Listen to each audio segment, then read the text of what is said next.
Welcome to a new Paradigm of Education podcast. I'm your host, Monique Sayers, and today we have a very special guest. Her name is Zoe Nash. Before I go ahead and introduce her, I just want to introduce what the podcast is all about. So this podcast is a co-creative space for people who are here to partake in caring for the next generation of humans that are here on this earth to help awaken the planet and to create a new form of education. Education as we know it is an outdated system, and even the word education in itself is outdated. I believe education is something that's fluid, something that's evolutionary, and something that's moving through our body at any moment. And what I'm here to do at this moment is to co-create with different people from around the world who are also walking this path of wanting to create a new type of education or curriculum together. So this leads me to our beautiful conversation with Zoe Nash. She's the educator and the activist and co-founder of the Tree Tribe. It's a tree planting project in Antigua in the Caribbean. So when I was first looking for Zoe, I was really looking for somebody who was really heart-centered and knew the trees were, I feel like she's like a custodian of the trees, and that she's really there to care and to inspire us in many ways. And her work is very solid and very pure. So thank you so much for coming along today. Would you like to just introduce yourself a little bit further so people know who you are? Thank you. Thank you, Monique. What a lovely introduction, and such an honor to be here on this podcast of a new paradigm of education. And yes, so I'm Zoe, as you heard, and me and my partner Aidan McCauley started this project called the Tree Tribe in Antigua, and it was really it was just something that both of us wanted to do with our lives, and something I've wanted to do for a really long time, is to get deeply into conservation and particularly working with the trees. And then he wanted to as well, and we met. And so together, one of the first things of our relationship was, well, I want to plant trees, and so do we. So we basically, this whole project just birthed from both of us meeting very, very organically and very quickly as well. And and it's I'm sure we'll go into it through the podcast, but it's really, it's been a beautiful, very organic unfolding and journey. And then to really sort of, in this moment of the pandemic that we were in, really sort of spurred the necessity to start this project as well.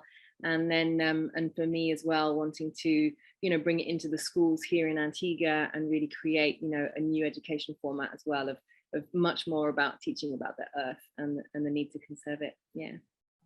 It's beautiful. And you make it sound so simple, like, oh, we just need to go and do something with the trees. But it's such a calling. Like, not everybody on this earth is walking that path, even though it's such a beautiful path. And I believe we all need to be educated on it, and that's why we're here. So I'd love to know more about that. Like, what is that reverence or that feeling or that connection you have with nature that's led you to be called to do this? Well, God, it's a big old question, that one, and I can go way back, even to my childhood. And I remember being, a little one and a child, and I was fortunate to grow up in the country and, kind of in the wild lands of Devon in South England. And, I would always be making tree huts and tree dens and climbing trees and, deeply connected and making pathways through the trees. And so, trees were always my friends, growing up, for sure. And, we had an orchard and apple trees that were always feeding the family. And I knew that deep connection and the way that they nourished us, and they provided fun and shade and food and beauty and connection. And, and even, a lot of my relatives, we've ended up putting their ashes underneath a particular tree at home. And so there's a place of sacredness and, really, they're just holding space. And so I've always felt that deep connection since I was young. And I just remember as well having kind of a moment when I was sort of in my teens, of really sort of deeply contemplating life and really getting, the ancientness of these beings, and really seeing, wow, like, these trees have been here since the beginning of time. They've been here for so much longer than we can even comprehend. Their wisdom, their intelligence, and really recognizing that they're, we've just kind of come, we're the visitors, actually. We're the ones that have come later on, and have so much to learn from them.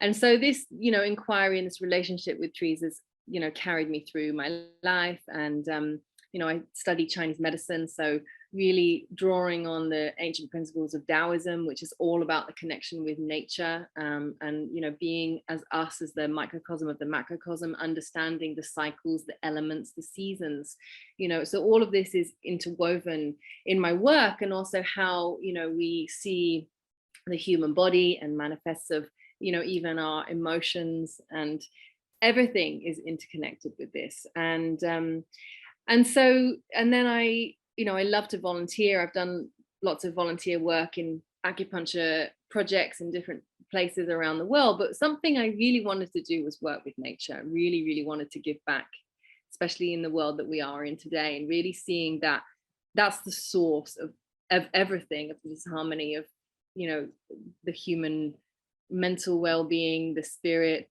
our body health, the health of so much. And so really wanting to come back to this place. And so and I was thinking about going and volunteering in Borneo and all sorts of places for a long time. And then I met Aidan, and he wanted to plant, he wanted his mission was to plant 50,000 trees, and which is a big aim. We haven't quite got there yet, but that was the starting point, and dreaming big.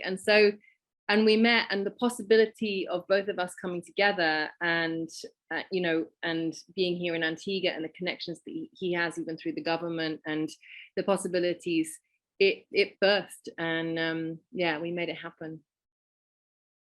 Yeah. That's amazing. There's so much information that you've just shared there. So which direction do I take?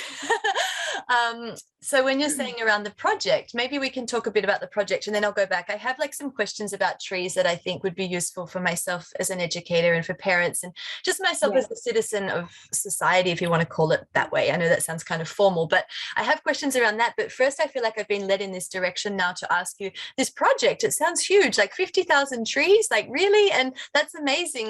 Did you want to just share more about the project to just light me up a little bit? On the project. I mean, that's the thing, that the original vision of the project was 50,000, and we both didn't know quite how huge that really was, or what that really meant, to be honest. And as we've gone into the project, we haven't got to that number yet, but we will, maybe, hopefully, God willing, eventually. But we started off with this number, and then as we started to actually start the project, we went and we were actually inspired by another project here in the Caribbean, which was they wanted to basically plant 2,000 fruit trees for the year to 2020, or 2020, I think, actually. And so we initially thought, okay, well, let's, we'll help these guys. And then as we wanted to help, we wanted to really help, and start to grow thousands, so that we could really just give them a.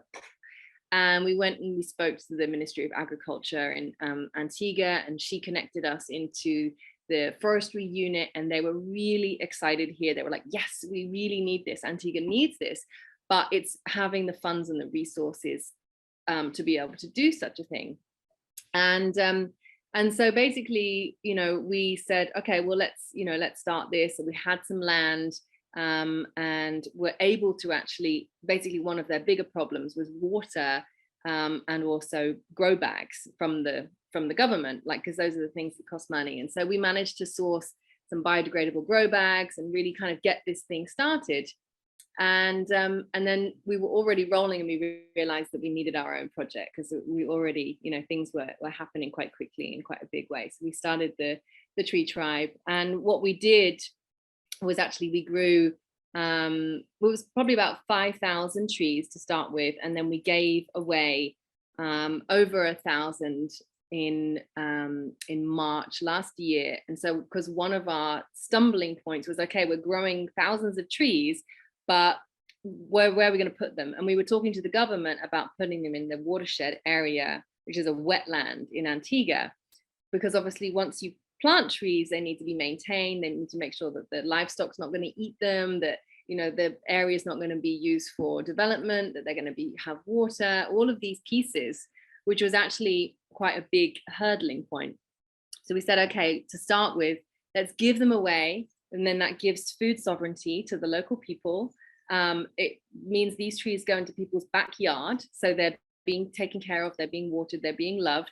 And, we're giving fruit, to everybody. And it's like involving the community. So this is really where we have begun with doing big giveaways. And at the moment, we are maturing and growing basically a lot of trees in our nursery, thousands of trees, for the next project, which we are talking about, whether it will be another giveaway, more involved with the schools and the churches, the community areas, which was another one of our vision, even tree lining the roadside beautification, or whether we do a big reforestation up in the body ponds. But I think that will still be a little bit later on, as we're in this project. We're realizing that we need to take, little baby steps as well as giant leaps with this as well. Yeah. Wow. Yeah, it's amazing. The vision, there's a lot that is involved, a lot of factors that you need to consider. And it's just so beautiful that you're able to do that as well, that you have the resources and the information within you to do that as well. And so I think we were talking before, and you said that you'd been helping in schools in some way with some tree education. Would you like to share a little bit about that? That would be amazing. Yes. So that was one of the original visions for us, was really to start this project, and we wanted to bring the community involved, and schools was a big piece. So for me, wanted to create an education, like a presentation for all of the schools, so that I can go and speak to the children about the importance of this and why it's important, what they want, how they can help, and then to give obviously the trees to the schools. Start as well, helping the children to learn how to germinate their own trees from the seed. So starting to educate them to save their own seeds when they have fruit, and then putting them in little egg cups with soil and watching them germinate, take care, eventually planting them out as a school project was really my greatest vision actually I had for this. I really, really, really wanted that to start. It has been more challenging in these times, but I did go and do a sort of giveaway to a couple of the schools, and one of the schools particularly here that really, one of the music teachers actually really jumped on it, and she so I gave quite a lot of trees, and all the children took their spades and we went out into the field and we dug holes, and they planted themselves, got their hands in the soil. I did a talk about what the trees were and why it's important, and it was really beautiful because these trees were sort of 2 foot, maybe 3 foot saplings, so they weren't huge, not obviously bearing fruit, not their usual size, but actually a lot of the children really did know what those trees were just by identifying those leaves, which was really, was really wonderful for me to see their natural connection and knowing and curiosity with nature, because that's what children have. They love to play in the earth, they love to climb trees, they love to connect with nature, they love to know what the names of everything is and how things taste, and so just really bringing more of an emphasis and importance and value into schools is something that I really want to do. So there's something else I want to speak to with children, but volunteering, but we can speak about that a little later perhaps. That's beautiful what you were just sharing. And I keep thinking, it gives us oxygen. Everybody needs oxygen, right? It's like, if we don't have trees, we can't breathe. It's like a basic thing that all children need to know, and to be able to deeply know, like resonate within themselves. And I love that you're able to share with them all the practicalities of, how to plant and everything like that. And then also how to like connect with them in a different way, like an energetic way or something like that, right?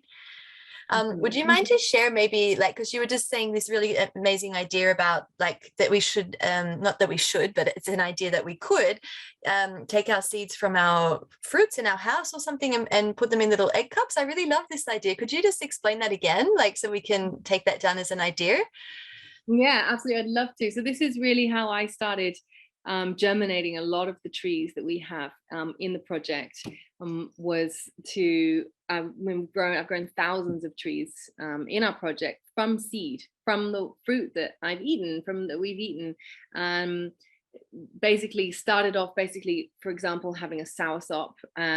You have a lot of little black seeds. I mean, it could be any seed really, but and then I like to clean them off a little bit so that there's not the sticky kind of residue on. And then just I put them in the sun for an afternoon and just dry the seeds out a little bit so that they don't, less likely to contract mold or anything like that. So it just kind of naturally sterilizes them.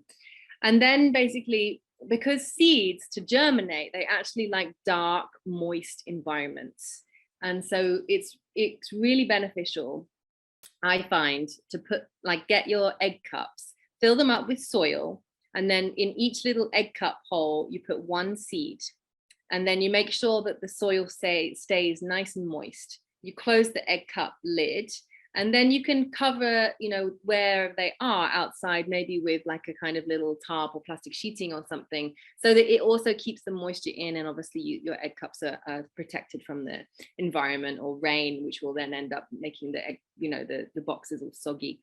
And then basically every 3 days, you need to go and open the egg cups and just put a little bit of water in, so you keep this soil nice and moist. And now within about 6 weeks, it could be less, could be more, depending on your environment and the heat and the type of seed. But it will start to sprout. And once it starts to sprout, it's really exciting. I mean, this is why kids just to be a part of that process. I mean, I get really excited by it, and I know children do as well. And you start to see it sprout. And so at that point, then can open the egg cups, and then once they're big enough, just to basically take the soil out and put them in a nice little pot. And that's when photosynthesis is necessary. So you need to start bringing the sunlight into them, and then from that time, the roots will go down, they'll start sprouting, and and they grow, and then they grow into these beautiful big trees that bear fruit and shade. And it's just such a teacher to be a part of that process, from seed to tree. I recommend for everybody to try it for sure. Yeah, thank you. That's so beautiful and so simple that we could all try from our homes wherever we are. If we don't have these amazing fields, everybody eats fruit. So I'd love to try that with my daughter as well. She's 4, and I'm sure she would love to know that, and probably impatiently look every day at it like, is it growing yet? Is it growing yet? That's also part of the process, I guess, the education in that in itself, right? The time it takes. Yeah, for sure. It takes time. And that's really what we're doing with our trees right now, is we're realizing that we gave them away maybe a little bit young too, and actually we're wanting to mature them and really just take care of them. And yeah, that's the thing. We plant trees for now, for our children, for our children's children.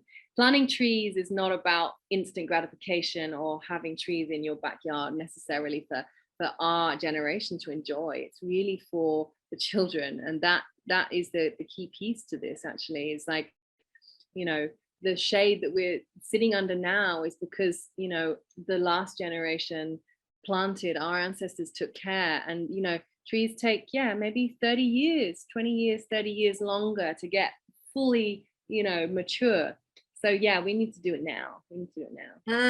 Wow, I just got goosebumps from that share. It's amazing.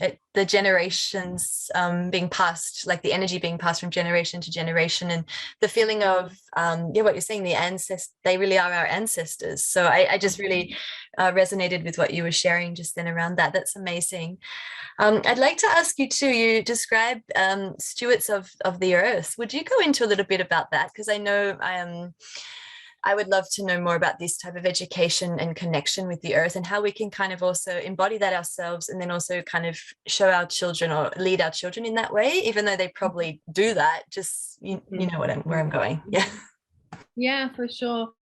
Well, I mean, I think this is the thing, and in ancient ways of a tribal way of living, actually we were stewards of the earth. We lived in harmony with the earth, so much so that that really there wasn't much of a footprint from the tribal people that were living, even the people, for example, that were living in Australia before Captain Cook came over, for example, kind of saw that, oh well, there's not anything happening here, so we're going to take a claim on it. It's like, actually no, there was people living there for thousands of years, but in such harmony that it wasn't obvious. There was no destruction, And this is the piece, is that today we seem that, you know, this conquering and ruling, you know, unless we're destroying, you know, we're not being effective or, you know, in progress, or, you know, putting our flag and our stamp on the earth. And actually, you know, we're really, really, really needing to rewrite this right now and coming back into deep stewardship. And what does that mean? And actually, you know, there's so much about, you know, that we are a destructive species, and, you know, this understanding of, like, you know, how we consume and we destroy. But actually we can benefit the land, we can work in harmony, and actually the earth can thrive even more if we're in right relationship. Like we can help, you know, to grow, to take care of the animals, of the environment, of all of it. And so starting from now is just like starting to steward just a little bit, you know, starting to steward where we can. And maybe that's in our garden, and just really making sure that, okay, we're maybe composting, for example. So rather than just throwing, you know, Mother Nature's gifts of seeds and peels and all of this, that actually is what is nourishing the soil, this waste, you know, the dead leaves, the dead fruits, all of this actually is what makes the soil rich, which starts the whole process again. And we're basically chucking that into, you know, into holes in the ground, landfills, along with plastic waste and goodness knows what. And it doesn't compost, it rots, and it doesn't have oxygen.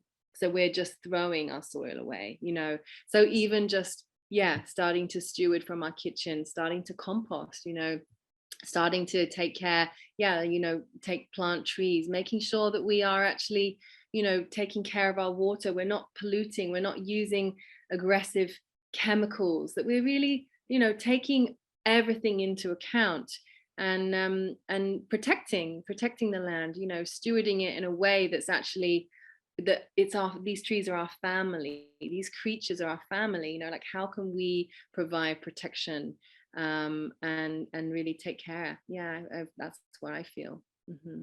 Yeah, that's really a powerful statement, and how much they give us. And then so now it's to be able to give back, and to, as you're saying, to care for them like you would care for a child or care for another family member. And it's very necessary. And I really agree around the destruction that's there, but I also just see this beautiful way that we can wake up and make changes. And it takes all of us to like just take these steps, like these simple steps that you're describing, like even composting, things like this, like all of this is going to help everybody else, you know, and it's going to help our children and all of us.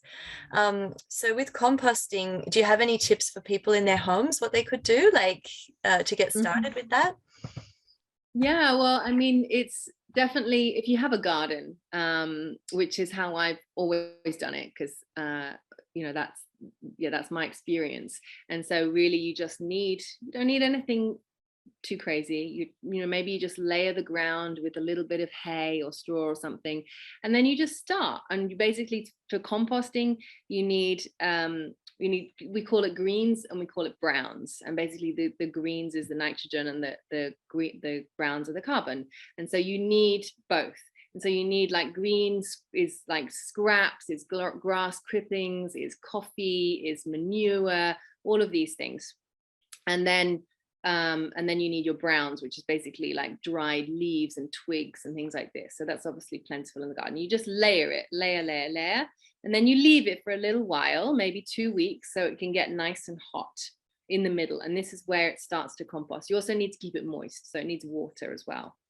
And then you turn, and then you just make sure that every 2 weeks or so you turn the compost, and then you keep doing this. And so, you know, in possibly 2 months, or, you know, depending on your climate, might take longer, you're going to have beautiful, beautiful, rich soil.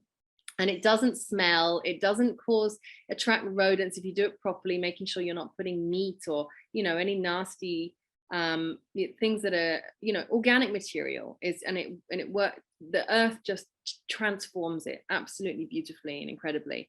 If you're in an apartment, there's ways you can do it. You can get buckets with worms in, for example. I've not done that myself, but I know that, you know, even if you're living in an apartment, it is possible still to compost. Yeah, that's what I was feeling, like people could get started in their homes, and then obviously it would be amazing if every school would be set up in this way. You know, a lot of them are set up with kind of this idea of recycling, or starting to get the idea of recycling. Some schools are still not, but what I've seen is like a lot of them at least are like, oh, this is recycling. And but the composting seems like the next step. It's like this extra kind of, oh my gosh, now we need to caretake and do all these stuff, but you make it sound so simple and so easy. Like imagine if all the canteens were able to just simply just segregate the food up, and then it could be a project for the children and the teachers to work together and to go out and to do this. And it's like they're learning so much from this, you know. Yeah. You know, this is where we are now. I imagine in the future the school system will be changing completely, but at least from this place where we are now, if people are in that situation, they could be doing that. Or the people that are creating already their new schools, when they're thinking of innovation and how they can work with the land and things, like this is also a consideration, is the soil and connection with the soil and the earth. And I think that's also why I was interested to have you on here, because I know a lot of people are thinking of new ways of education, and that's one of the steps, is the grounded step. You know, we have all of this stuff that we're learning higher and higher, but we do need that foundation of groundedness as well, you know. Mm-hmm. Yeah, and kids love compost, you know, because it's fascinating. It's like, wow, you know, this banana peel turns into soil, which turns into, you know, a tree, which turns in, you know what I mean? The whole process is totally fascinating. And really, you know, it is easy. And I think that actually it's much more effective, you know, when you are actually composting. It's like, well, you don't have all this extra waste going in the bin, for example. You know, you don't have, it doesn't get heavy, it doesn't leak, it doesn't, you know what I mean? It's actually much tidier, much cleaner. It's like, give it back to the earth, she'll take care of it. And yeah, and kids love this stuff when they get into it and they understand why, and they can see that process, and then you can put this compost onto the veggie patch. You know, it's just beautiful. Yeah. I had a different question. You asked me, or you mentioned about the cycles of nature. And this really inspires me, because I believe currently a lot of the old paradigm stuff is structured around this 9 to 5 kind of process. And it's like, okay, everything must fit between these hours and that's it. And we know that life is not like that. Life is limitless, life is happening. And so what I vision when I feel into a new paradigm is that the cycles of nature, the cycles of the elements, even astrology, like all of this is kind of considered within learning. So like maybe some days we're learning, some days we're not, and it's going to be maybe a little bit scattered and different depending on where we're located. And it's like, it's a big thing, I imagine. So I just wondered if you had a little piece that you could add in there of some knowledge that you have around some cycles or something, and it will add up to, you will add in with everybody else's elements, that we place them all together. Mm-hmm. Yeah. Well, I mean, there's so many different cycles that we see, isn't there, in nature? And obviously the cycles of the seasons are one major piece. And we do get seasons here in Antigua. It's more kind of dry or wet, but you know, certainly in more you know, European countries, where I'm from in the UK, the seasons are really marked. And it's really, as you connect into those seasons, you start to really realize what's happening in nature, and this beautiful, you know, this winter time of this dormancy, when actually the seeds are deep, deep, deep in the ground, and there's just this kind of stillness which is happening, just kind of waiting for this potential to arise, that when the spring comes, and then the seeds, they sprout, and you know, this is this potential of this energy that comes forth, and it's and we feel that in ourselves as well, you know, and that it affects us as well, and our energy and how we are, and the food that we, you know, that we need to eat and need to connect to as well. And then the summertime, obviously this full blooming, and the fruits are out and everything's lush and juicy, and you know, this height of summer as well is activated in us, and you know, and then this kind of dropping away of this autumn, of letting go. And obviously nature can be a great teacher of that ability to be able to let go, and not seeing it as a complete end or death. It's like, no, it's a necessary part of the whole cycle of transformation, that these leaves die, and to nourish the land, to nourish the soil, so that then these seeds, you know, can be basically into a nice little bed in the winter, so that they can be cared for, ready for the next cycle. And you know, and everything happens like this. And there's the cycles of the moon, which is also really beautiful to work with when you're planting. And, if you plant on the full moon, because of the pull of the moon, it actually, the gravity that it pulls the roots even deeper down. And so there's some vegetables and that you want to plant around the full moon that will go deeper down, and some maybe on the new that you want a little bit closer to the surface. And so, working with the cycles in this way is as how we've always done it as well, and there's such wisdom and intelligence in that. And the more that we can connect into the cycles, the more we honor nature, and then the more that we can also, recognize our own rhythms as well, and really honor that and maintain more health and harmony throughout. So that's a very important piece. Yeah, thank you for explaining all of that. And I just had visions of different community members gathering together under the moon, and it can be part of the moon process. Everybody's doing the meditation around the moon, but what about what you're saying, the creation as well? What a beautiful process to actually be planting and actually physically manifesting a seed, like creation at that moment. That's really beautiful, really powerful. I'd never even considered that when I was considering trees. So I obviously have a lot of my own wisdom that is being learned here on this podcast by listening to you. Thank you. You wanted to share a little bit more about something around children. You were saying that you had more that you wanted to share. Yeah, it was you asked me about the schools, but also something that we have had is a few volunteers that have come to help us. And so they've come and they've got excited by, doing repotting or, working, whatever we're doing in our projects. And it's the children that, these families, they come along and the kids get involved, and they'll spend all afternoon, with their hands in the soil and, and they just I've seen it again and again. They get so excited, so involved with it. They absolutely love it. They love to water the trees. They fight over who's going to have the hose, who's going to take care of them, who's going to count them, who's going to do this, and it's just such a beautiful thing to witness, of this like effortless hard work, that happens actually when kids get passionate and inspired, and to be a part of something. It's they really, really thrive in that environment, and they take things on so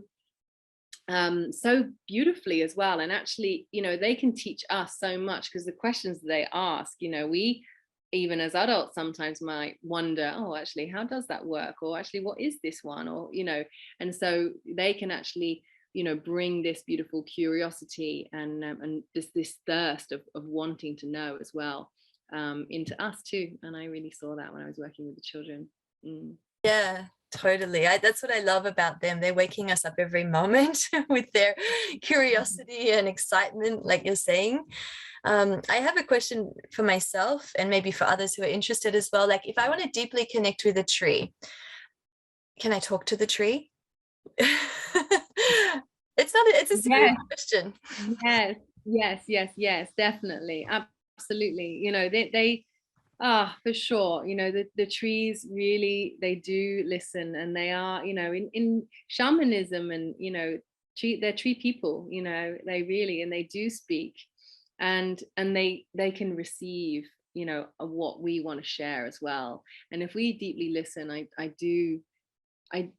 can hear, we can communicate with them on such an incredible level. And in Qigong practice, which is a part Chinese medicine, obviously, which is again, the roots of Taoism and shamanism and deep connection with the earth and nature, one of the breathing and the meditation practices is to go right against a tree, put your forehead and your hands, and put your feet right where the roots are, lean into that tree, and then take your breath, and as you exhale, allow your breath to come all the way down into the roots of the tree. And as you inhale, feeling it coming all the way up the tree and circulating around your body and the tree, so you become one system.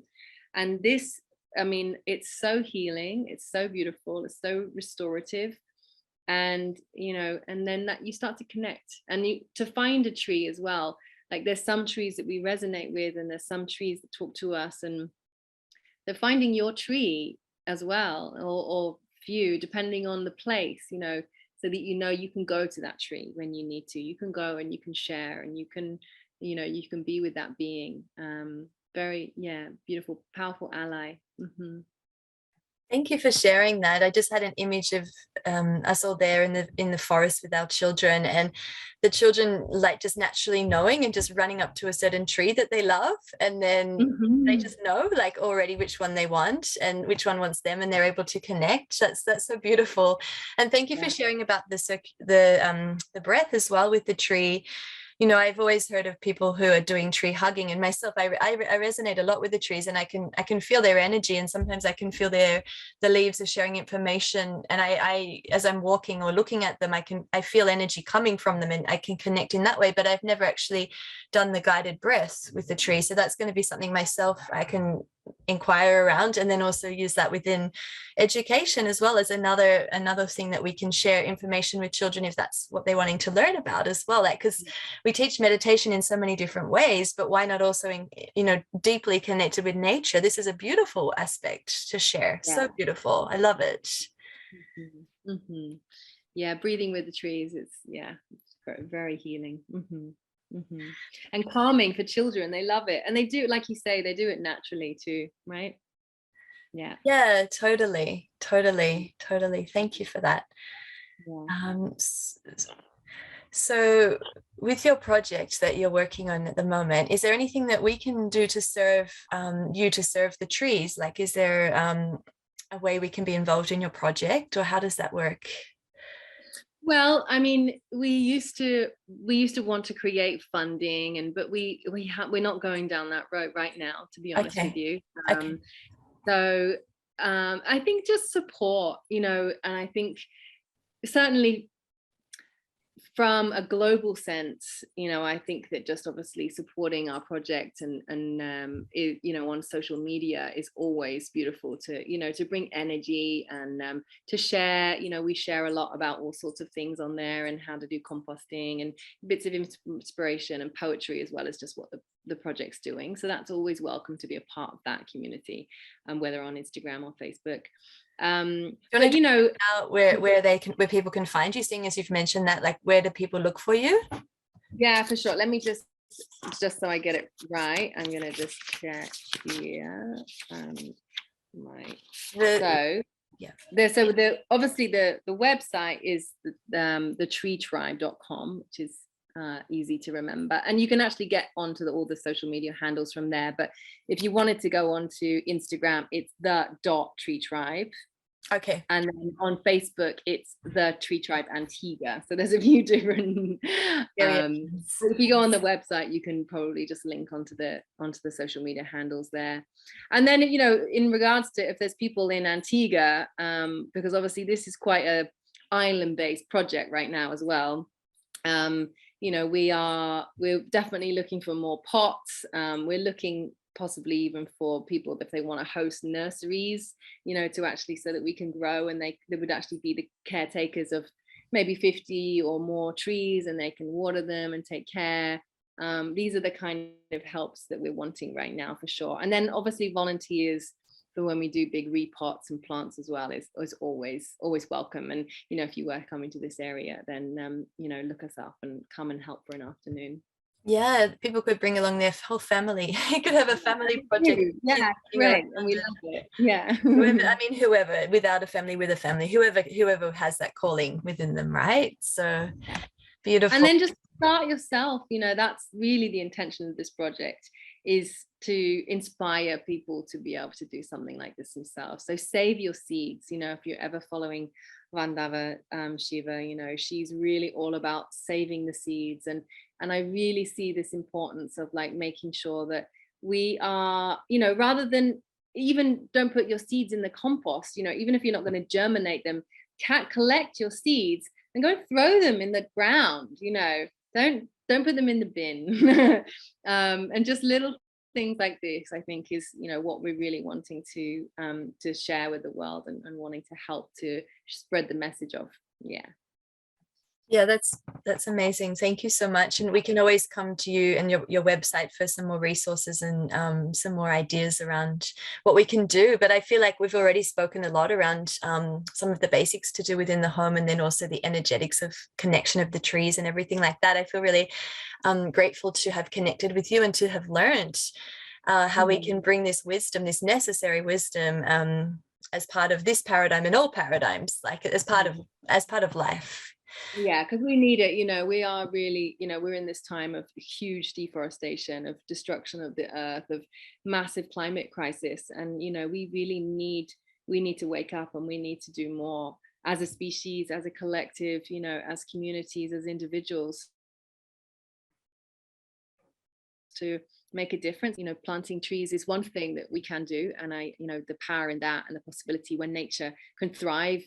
She has her trees, the biodiversity of the soil, of the animals, of like you were saying, the oxygen and the carbon that can be taken out the atmosphere, the regulation of the heat in this. I mean, all of it, it's so necessary. We really need to be taking care of these beings.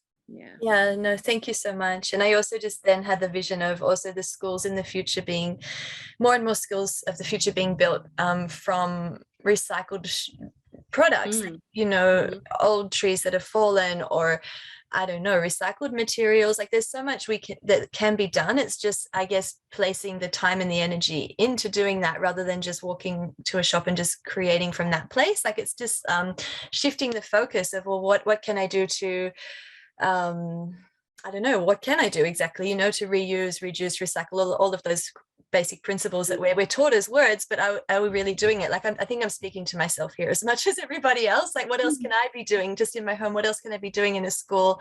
What other resources are there that's already available that I can be using rather than just using something new as well, Absolutely. No, it's a really good point. And I think this and it can get really, you can get really creative and really beautiful, and create unique houses or areas or furniture or systems with materials that are being reused or saved from different, even reusing plastic, which is another topic, but it's amazing. We've got all of this plastic still. We really need to start reusing it, and I think that that's definitely going to be happening soon. But we have a bit of a kind of aversion to use plastic as a species, which is it's all about the new plastic, but it's really, or not wanting plastic here and there, but there's so much of it, and we actually need to be using it, rather than just putting it in the ground. Yeah, 100%. That's another topic. But it's so huge, isn't it? Every little piece is adding, and what you're doing is just amazing. It's going to be helping so many people, and not just people, but trees, helping the generations beyond the species of the humans, right? So, thank you so much for coming on today. I really appreciate your time, Zoe. Thank you, Monique. Thank you so much for creating this podcast and this new paradigm of education that you are as well. And doing your part. It's really inspiring. Thank you. Yeah, thank you. So anybody who's feeling inspired to know more, just reach out to Zoe around her tree project on the handles that we mentioned. And if you're wanting to walk a path of a new paradigm of education with us as well, we have a Facebook group, and there's a book as well, A New Paradigm of Education, which is there to help us to create changes together, because we are all educators. It's not just about me being an educator. It's about all of us. How can we all help? How can we all grow this new paradigm together? So thank you, everybody. Namaste.